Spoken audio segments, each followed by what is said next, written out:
Hapon po sa inyo lahat. I have been expecting this complaint, and now we are in the proper forum to prove the baselessness of his allegations. I now have the opportunity to answer him point by point before the ombudsman and not on media anymore. I will cooperate with the investigation and abide by its legal processes. The truth will be revealed, and believe that justice and fairness shall prevail. I hope that the ombudsman will be fair. Ulitin ko lang po, I am one with the Filipinos. I am one with the Filipinos in this crusade against corruption. Kasama niyo po ako. Labanan po natin ang korupsyon. Ikulong po ang mga kurakot at mga magnanakaw, ikulong na ang mga buhaya, kasuhan, at ikulong na ang mga buhaya at mga mastermind. Huwag pong ilihis yung issue dito. Tumbukin po yung dapat tumbukin. Napapansin ko parang naiba na po ang narrative. Parang meron ng script, no? Na sinusunod o playbook. As a Filipino, I am urging the ICI, the Ombudsman, and the DPWH to seek the truth. Tumbukin lang po yung katotohanan. Maniwala kayo o sa hindi, pag nagkamali kayo dyan, mas gugulo po ang bayan. Magulo na po ngayon, mas gugulo po ang bayan. Magagalit po ang tao niyan, magulo talaga ito. Pakiusap ko lang po muli, tumbukin lang po yung katotohanan. Seek the truth, not the script, if there's any.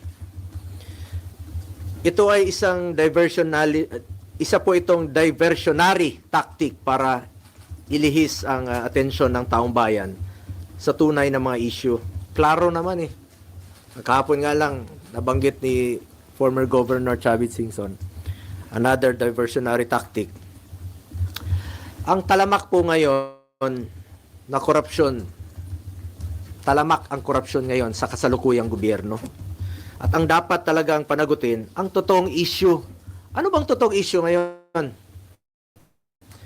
Diba ang flood control scandal?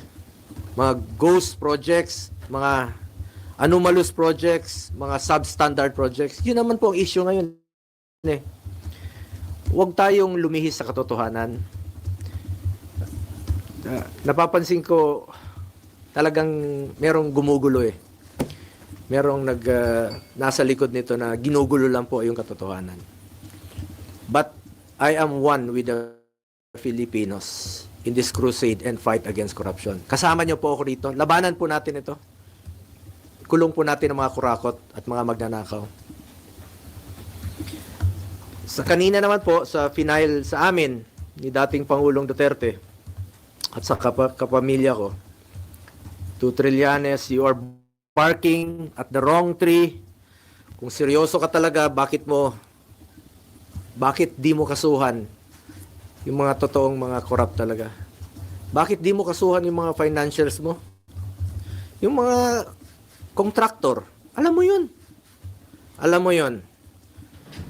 Kita mo na, nakailang buwan na tayo dito sa pagdidinig sa Senado. Ilang hearings na po. Lumalabas naman yung totoo. Sino yung mga contractor. Yung talagang may-ari. Sila mismo yung may kontrata. Sila yung mismong kumikita. Sila yung contractor. Sila pa yung congressman. Sila yung habulin mo, Trillanes. Ayaw mong habulin dahil financer mo nga. Tama yung sinabi ni Senator Bato. Noon na may mga financer ka. Baka nga yung ginamit mong pondong yon nanggaling pa sa flood control. Yung pag-iimbestiga mo noon kay dating Pangulong Duterte, maaaring galing pa yun sa flood control. Huwag kang magmalinis dito. Huwag mong ilihis ang totoong issue. Dito lang tayo sa katotohanan. Seek the truth, not the script, not the playbook, Nasa na yung mga dapat kasuhan sa issue ng flood control? Nasa na? Bakit walang mga pinangalanan na malalaking tao? Yung mga buhaya, ba't pilit yung pinagtatakpan? Yung totoong issue rito, flood control at ghost projects. Nasa na po? Kaya nakikiusap po ako sa ICI, sa Ombudsman, sa DPWH. Kasuhan niyo yung mga malalaking tao. Yung sangkot sa flood control. Yung sangkot dito sa mga ghost projects. Inaantay po ng tao. Pag inilihis niyo po ang katotohanan, magulo po ito. Magulo po ito. At isa po itong lumang tugtugin mula sa lumang script. Recycled na po yung mga issue. Pilit binubuhay para lang mapinturahan po ako ng maitim para siya po ang magmukhang maputi. My conscience is clear. Unlike him, panlabas o panloob, pati konsensya niya madumi. Ang layunin niya ay protectionan lang po ang kanyang mga financer at mga nasa likod ng black propaganda na ito. Ang dapat kasuhan ay ang mga financiers kasi sila po yung totoong mga nagnakaw. Hindi po ako magnanakaw. Hindi po ako kontraktor. Senador po ako na nagsiservisyo lang po sa ating mga kababayang Pilipino. At may delikadesa po ako. Yung prinsipyo po ko po sa buhay, yan lang po ang pwede kong pangalagaan sa ngayon. Pangalan ko po at hindi ko sasayangin yan. Kesa sayangin natin dito sa walang kwentang paninira, tatrabaho na lang po ako. Serbisyo, pagmamalasakit at sipag po ang pwede kong ialay sa ating mga kababayang Pilipino. Tingnan nyo lang po, kung hindi ba recycled ito, rehash. 2018, September of 2018, bago yung halalan, no? Bago pa ako nag-file, unang tumakbo bilang senador. Nag-ingay na siya noon, siniraan na niya ako. Siya pang senador noon, no? Ako hindi pa, kandidato pa lang. Same issue. Nung 2021, akala naman niya natatakbo ako. Same issue. July of 2021. Last year, nung ako po'y patakbo muli for re-election,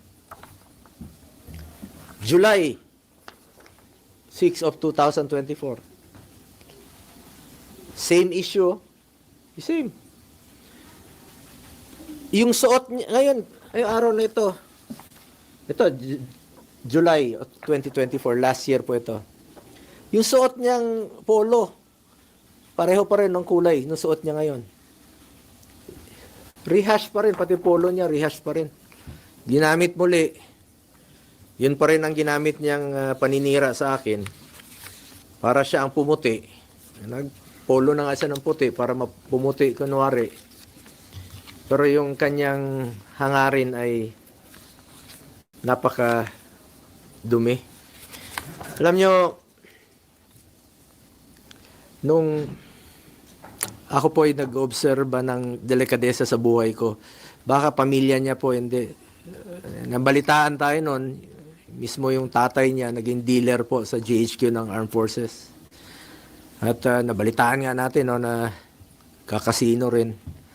At may mga ghost rin na yun ang nabalitaan ko noon. So, sana naman tingnan mo ng mabuti kung sino yung walang delikadesa sa atin. Bakit na nililihis ni Trillanes sa mga 2017 projects? Umabot na siya ng 2007. Sino ba mag-aakalang maging presidente si Pangulong Duterte? 2007, gawin mong issue. Kung negosyante yung pamilya ko noon, mapigilan ko ba silang magnegosyo? Wala pa ako sa mundong ito. 70s pa lang may negosyo na po pamilya ko. Lahat tayo may kamag-anak na negosyante. 1993, may negosyo sila. Wala pa po ako kay Mayor Rodrigo Duterte noon. May negosyo na sila. Pero noong 1998, at isa po sa aking naging kondisyon, nung nagtrabaho po ako kay Mayor Duterte, sabi ko, pag pumasok po ng City Hall, yung kamag-anak ko, I will resign. Ayaw ko po magnegosyo sila sa City Hall dahil I observe delikadesa at ayaw ko po ng conflict of interest. Nung naging presidente siya, 2016, dala-dala ko po ito. Hindi po sila nakakapasok ng Malacanang. Hindi po ako pumapayag. Nakialam ba ako sa negosyo nila? Hindi. Nakinabang ba ako? Hindi. At binigyan ko ba sila ng pabor for government contracts? Hindi po. Because I observed delikadesa at hindi po sila nakakalapit sa akin, hindi ko naman po mapili ang kamag-anak ko. Lahat dinadamay na nga ngayon. Baka sa susunod, lolo ko na idamay nila. Hindi ko po mapili ang kamag-anak ko. Hindi to titigil si Trillanes. Sabi ko nga, taon-taon niyang gagawin yan. Hindi yan titigil hanggat palitan ko siguro ang aking kamag-anak o kunin ng Panginoon ang aking mga kamag-anak. Hindi na titigil yan. At paulit-ulit na magiging issue niyan. Pero importante rito, magkakaroon po ako ng pagkakataon na sagutin po ito. Dahil ako mismo, hindi po ako papayag na magninegosyo po ang aking pamilya sa gobyerno. At hindi po ako magbibigay ng pabor sa kanila. Hindi lang natin mapigilan kung sino sa ating mga kamag-anak ang magninegosyo. As long as wala akong ginawa na bigyan sila ng pabor at hindi po ako nakinabang at hindi ko po ginamit ang aking posisyon para mabigyan po ng pabor ang aking pamilya. Ginamit ko lang po ang aking posisyon sa pagsiserbisyo, pagmamalasakit at pagtulong po sa ating mga kababayang Pilipino. Malinis po ang aking konsensya mula noon hanggang ngayon. May delikadesa po ako. Yan po ang pwede kong pangalagaan at ipagmalaki sa inyo ang aking pangalan po. At isang probinsyano lamang po ako. Hindi ko po sasayangin yung tiwalang binigay nyo sa akin. Hindi po ako korap. At ako po'y taus-pusong nagsiservisyo lamang sa ating mga kababayang Pilipino. Kaya pakiusap ko lang po, ang issue po dito ay ang corruption sa gobyerno. Ang issue po dito ang flood control. Ang issue po dito anomalous projects. Ang issue po dito ghost projects. Nasa na po yung dapat panagutin? Inaantay po ng ating mga kababayan. Ayoko na pong aksayahin yung panahon. Sayang yung oras natin dito. Sana makapagtrabaho na tayo. Mas mahalaga sa akin ang trabaho, ang serbisyo at ang kapakanan ng mga Pilipino. Alam naman po ng taong bayan kung sino po yung nagtatrabaho at alam po ng taong bayan kung sino po yung nagsasabi ng totoo. Ako, sipag, more serbisyo at malasakit ang pagtutuunan ko ng pansin. Simula noon hanggang ngayon, yan naman po ang aking ginagawa. At alam po ng Pilipino kung sino yung nagsiservisyo at nagtatrabaho. Nasa Pilipino na po yan kung kanino po kayo maniwala. Nasa sa inyo na po yan.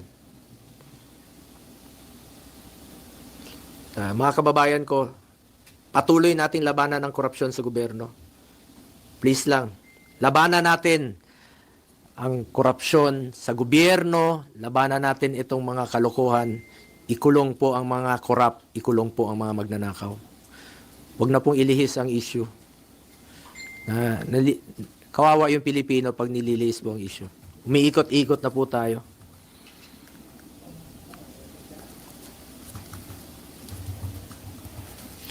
At nakita niyo naman siguro yung complaint ni Trillanes sa mga binigay naman niya sa mga reporters.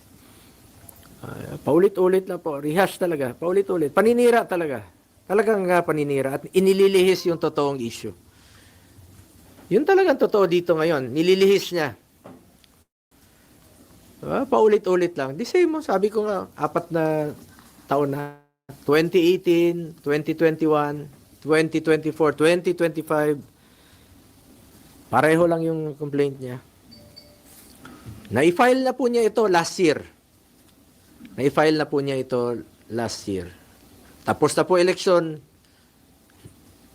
Nanalo na nga po ako, naging number 1 pa. Salamat at mas naniwala kayo sa akin kaysa kay Trillanes. At hindi ko po sasayangin yung tiwalang binigay niyo po sa akin. Dahil ako naman po itaos pusong magsiservisyo sa ating mga kababayang Pilipino. Siya yung tamad at alam ng Pilipino sino yung corrupt. Siya yun.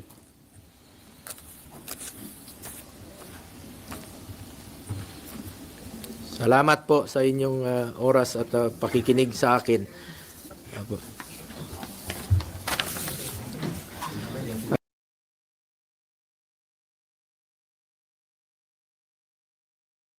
Ako, pakiusap po ito. Hindi po ito pagtuturo o